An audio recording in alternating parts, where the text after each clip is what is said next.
kan waa ID kaarka dhalashada Kenya, kanna waa ID kaarka dhalashada Soomaaliya. waxaa ka xoog badan baasaboorka Soomaaliga ID kaarka marka ku safraysid. waxaana u sahlay ma ogtahay in ID kaarkan dhalashada Kenya inuu ka awood badan yahay wadamada qaar inaad baasaboorka Soomaaliya ku safrto. wadamada tusaale ahaan haddii marka Soomaaliya ay rabto dadkeeda inay diiwaan gashato in lagu xiro dadkaas oo dal yeeshay oo deegaan yeeshay oo dhalasho yeeshay oo baasaboor yeeshay in lagu xiro in dood laga keeno macnaha dadkaas ma Soomaali baa mise Soomaali maahan. بسم الله الرحمن الرحيم السلام عليكم ورحمة الله وبركاته كنت وعنا ونكسن داوديال هل كان وهدف ميديا برو كان لكينا وعصوبيا إن شاء الله وسبسكرايب لايك ويحي أنه إن شاء الله نصارى كومنت سيدو كان نقول وداغا تلada wixii ay ku saabsan tahay marka maanta waxaan rabaa inaan idin kula wadaago muuqaalkan wax ku saabsan inta aan ka ogahay bal Soomaaliya waxa la yiri waxay sameynaysaa ID card ama dhalasho ay ku diiwaan gelinaysa dadkeeda. horta marka hore muxuu tarayaa ID kaarkaas ayaan insha Allah ku soo qaadan doonaa qaybta koowaad sidoo kale taariikhiisa iyo sida xaaladdu tahay tan xigtana waxaan ku soo ganaanoo doonaa insha Allah ujeedada laga leeyahay ID kaarkaas. marka hore ID kaarkan dawladda Soomaaliya ay u sameynayso dadkeeda waa arrin muhiim ah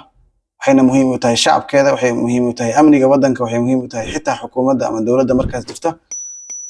haddii aan ka warano wadamada deriska nala ah ama dalalka aan bahwadaag galanahay tusaale ahaan Soomaaliya waxay rabtaa inay ku beerto dhawaan wadamada ku bahoobay midowga East African Community la isku dhaho dalalkaas oo dadkooda ay diiwaan gashan yihiin bilow ay dhamaad. marka si ay uga qayb qaadato ama uga mid noqoto dadkaas waxaa muhiim ah inay dadkaagu diiwaan gashan yihiin. ma jirto sabab lagu la wadaago ama wax lagu darsado ma jirto adigoo aan dadkaaga ka warhayn. nasiib darrada jirta Soomaaliya waxa kamid ah maanta ma jirto cid taqaana Soomaaliya inay tahay 20 milyan inay tahay 10 milyan inay tahay 5 milyan cid taqaana ma jirto. dadkaas laba sidoo kale lama heli karo oo lama yaqaano bulshadaas meeshaas degan ama wadankaas ku nool ama gobolba halka ay ku nool yihiin lama heli karo xog ku saabsan qofkan yaa waay keeba Soomaaliya keebaan ahayn lama kala garan karo. marka waxaa muhiim ah dadka Soomaaliyeed inay qaataan ID kaarkaas waana muhiim waana u faa'iido. tusaale ahaan inta aan anigu ogahay wadamada aan ku safray hadii aan ka waramo dal ma jiro oo dadkiisa aysan lahayn dhalasho u gaar ah qofkaas oo weligiiba haysan doona inta noloshiisa ka dhiman ma ahan ID card dhacayo sida caadiga sida tusaale Kenya sida Uganda ama South Sudan waa dhalasho qofka u gaar ah oo markaas xataa ku diiwaan gashan yahay noloshiisa wixii uu soo maray inta sim card uu qaatay meel walba ku noolaaday wixii uu sameeyay dambi haduu galay waxaas oo dhan waxay ku diiwaan gashan yahay ID kaarkiisa. sidoo kale ma fududa qof aan ID kaarkaas haysanin inuu qaato xitaa ama baasaboor ama xitaa sim card inuu furto xitaa ma suurabayso ama inuu account bankiga furto. sidaa daraadeed si loo helo dadka Soomaaliyeed xogtooda deegaankooda waxa ay ku fiican yihiin iyo xog ku saabsan dadkaas inta nool iyo inta dhimatay lama kala garanayo Soomaaliya. sidaa daraadeed si loo helo xogtaas waxaa muhiim dadka Soomaaliyeed inay ID card leeyihiin. sidoo kale waxaa caqabado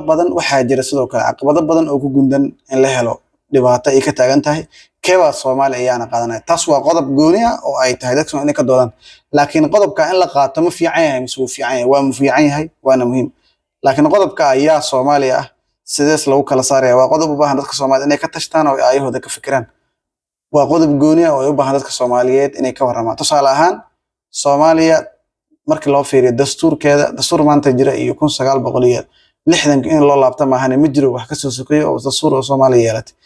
marka laga reebo dastuurka maanta asagana ku meel gaar wax ka dhiman inta badan dastuurkan maadaama uu ku meel gaar yahay waxa laga raadiyaa xogtiisa kii 1960 wuxuu aaminsan yahay ama ku qoran ama uu qabaa in Soomaaliya qofka Soomaaliga inuu yahay qof allaale iyo qofkii Israa'iil Soomaali ah ha ku noolaado wadan kale ama ha ka soo jeedo meel kale ama meel kale ha ku dhasho in qofka aabihiisa Soomaali inay yihiin aabihiisa hooyadiisa inay Soomaali yihiin. sidoo kale shanta Soomaaliyeed ayuu aaminsan yahay ku qoran.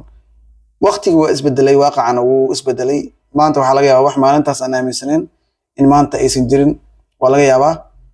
marka waxaas waa qodob u baahan in laga doodo oo laga tashto oo sidoo kale laga soo saaro qodob sharci ah oo sidoo kale baarlamaanka la baas kare taas waa case. tan xigta qofka ku andacoonaya inuu yahay qofka Ethiopia ku nool tusaale ahaan ama Soomaali galbeed ama qofka Kenya ku nool ama qofka ku nool Djibouti qofka ku andacoonaya inuu yahay qof Soomaali ah hala kala saaro dadka ama bulshada Soomaaliyeed yaa la dhahaa yaasa Soomaaliya ka dhashay oo ama u dhashay waa in la kala saaro tusaale hadda soo qaadan aniga waxaan ku safray Kenya dadka Kenya degan ama Soomaalida Kenya degan waa Kenyan anaga مثلا hadii aan ka soo galno xuduuda waxa laga yaabaa in dhowr su'aalood lagu weydiiyo aadna lagu dhibo waliba adigoo lagu weydiinayo maxaa wadankan ku soo galiyay sidaas ku soo gashay sharci maxaa hooseetaa way ka halis badan tahay inaad ka soo gasho xuduuda Soomaaliya ilaa ay Gaarisa inaad marto way ka halis badan tahay marka Mombasa inta gaari ka soo raacdo aan Nairobi u socoto taasna waxa meesha ka cad dadka ugu badan ee khataraha ugu badan wajaha dhibaatada aan dhaho dadka ugu badan ee halista laga wajaho waa dadka Soomaalida ee North Eastern degan arintaas waxa meesha ka cad dadkaas inay dad Kenyan yihiin oo ay ilaashanayaan amnigooda oo ay ilaashanayaan danahooda oo ay ilaashanayaan dalkooda sidaa daraadeed haddii marka Soomaaliya ay rabto dadkeeda inay diiwaan gashato in lagu xiro dadkaas oo dal yeeshay oo deegaan yeeshay oo dhalasho yeeshay oo baasaboor yeeshay in lagu xiro in dood laga keeno macnaha dadkaas ma Soomaali ba mise Soomaali maahan aniga waxay ila tahay arrin aad raqiis ah qofkaasna uu yahay qof miraayada yar wax ku eegay tan kale oo ah dadkaas sidoo kale Soomaaliya maadaama dadka Soomaaliyeed ay dad ganacsata maadaama dawladooda burburtay dad isdhiibay maaha waa dad shaqaystay oo horumar gaaray oo ganacsata markii ay ku qasbanaadeen maadaama ay u baahan yihiin safar galaan oo ay wax soo iibsadaan oo dunida wax ka soo iibsadaan oo wadanka ku soo celiyaan waxay ku qasbanaadeen inay baasaboor yeeshaan waxayna ku aadeen dalalka dariska la sida Kenya ama Ethiopia markay tageen waxyaabaha qabsaday waxa kamid ah oo ay u baahdeen in sharciga wadankaas qaataan iyagoo u maray Soomaalida meesha degan waxa lagu xiraa shuruudo aad u adag haba ugu badnaatay dhanka dhaqaale aad u baran sidoo kale ha ugu badnaado arrinkaas marka hadii dadkaas bedelka ay lacag qaadayaan hadii Soomaali u soo guuraan ay rabaan in dhalashada Soomaaliga qaataan isla wadadaas baa la marsiin karaa boros iyadoo loo marayo Soomaaliya waa la yaqaanaa dhamaanteed waa qabaa'il iyo nidaam markaas qabali ah qof walba asagoo beeshiisa ku tacalluqaya ama keensanay nabadoonkiisa ama keensanay odayga beeshiisa ay heli karaan dhalashadiisa ma ahan wax isku xiran qofka Ethiopia degan ama Kenya degan ama Soomaali galbeed degan aan dhaho sagal hadaan u dhigo ama aan u dhigo NFD qofka degan haduu u baahdo dhalashada Soomaali inuu qaato wuxuu soo mari karaa qabiilkiisa wuxuu soo mari karaa dadkiisa wuxuu soo mari karaa nabadoonka beeshiisa ilaan Soomaalidu dhamaanteed waa geed oo hal geed oo wada xiridaha yeel dhamaantood marka sidaa daraadeed dooda ah in dhibaato ay keenay ID kaarkan anigu ma qabo waxaan aaminsanahay dadka Soomaaliyeed inay ka arintaas ay il kale ku fiiriyaan waliba guud ahaan waxaan islahay dadka ugu badan ay ka imaado dooda ah in ID kaarka uu dhib keeni doono halis badan ama cabsi ku wajahantahay qoliyaha sheegay waxaan aaminsanahay dhamaantood inay Soomaaliya ku nool yihiin oo aysan ahayn dad safray oo aan dhul aqoon qof aan safrin wax xoga ma hayo annaga safarnay oo adduunyada marnay oo dhibna gaaray oo ku dhibtoonay sharciyada dalalka kale ka jira iyo dhibaatooyinka dad annaga Soomaali oo af Soomaali ku hadlayna annaga ayaa dad Soomaali kale oo af Soomaali ku hadlay u tagnay dhibaatana naga soo gaartay sidaas ay tahayna shuruudo adag nagu xireen oo ay nagu meelahaas oo xuduudaha iyo dalalka nagu xireen oo qof Soomaali oo askari oo waliba qof kugu dhiga oo Soomaali laga yaabo inuu kugu qabiil yahay mararka qaar oo kugu xiraa waliba xabsiga asagoo ku maray sharciga Kenya ka jira nidaam ku jira ama kan Ethiopia ka jira iyo markaas gobolkiisa ama Soomaali galbeed ay raada si kale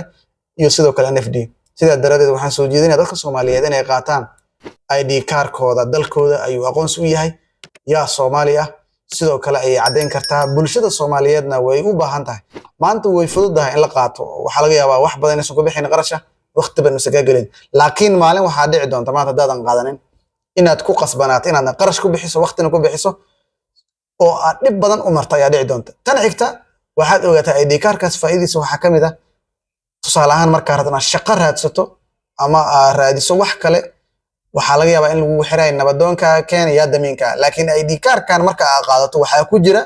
nabadoonkaaga iyo wax allaala wixii aad u baahan tahay oo dhan xogtaada maalinta dhalatay ilaa maalinta dhimad doonta ayaa ku jirta uma baahnid in damiin laga noqdo in qofna ina raadiso maalinta shaqo raadin doonto ama shaqo raadsan doonto qofka ku andacoonaya ama ku doodaya ID kaarka dhalashada Soomaaliya inuu waxba tarin haddaan tusaale soo qaadano kan waa ID kaarka dhalashada Kenya kan waa ID kaarka dhalashada Soomaaliya kan waa baasaboorka Soomaaliya kan waa baasaboorka Kenya ma ogtahay in ID kaarkan dhalashada Kenya inuu ka awood badan yahay wadamada qaar inaad baasaboorka Soomaaliya ku safrto wadamada tusaale ahaan sida South Sudan marka u dhalatay Kenya hadaa soo aado wadanka South Sudan ama Uganda ama Tanzania iyo wixii la halmaala dalalka ku jira guud ahaan East Africa waxaa ka xoog badan baasaboorka Soomaaliga ID kaarka marka ku safraysid waxaana u sahlay maadaama ay yihiin kuwada bahoobay urur goboleedka la isku yiraahdo East Africa qofka aaminsan marka in ID kaarka dhalashada Soomaaliya aysan waxba u taraynin qofku waxaan leeyahay waa hurdada ka toos because Soomaaliya waxay doonaysaa inay ku biirto wadamada ku bahoobay urur goboleedka IGAD sharuudda ugu daran ee lagu xiray Soomaaliya waa dhowr sharuudaha lagu xiray Soomaaliya laakiin hadda qodobka ugu daran ee lagu haysto waxa kamid ah in dadkeeda ay tiro kooban yihiin because Soomaaliya lama yaqaan maanta dadkeeda tirahan intay leeyihiin ma 10 ama 20 lama yaqaan sida daraadeed si xogta dadka loo helo waxa muhiim ah in la helo demografiga bay'adda deegaankaas ay dadka ku nool yihiin iyo sida u nool yihiin iyo qaabka ay kala yihiin tirahan intay leeyihiin waxa loo baahan yahay ama lagama maarmaan dadka sanad diiwaan geliya sida daraadeed ID kaarkan muhiim ayuu noo yahay dhamaanteen adna qaado anigana qaato waad mahadsantahay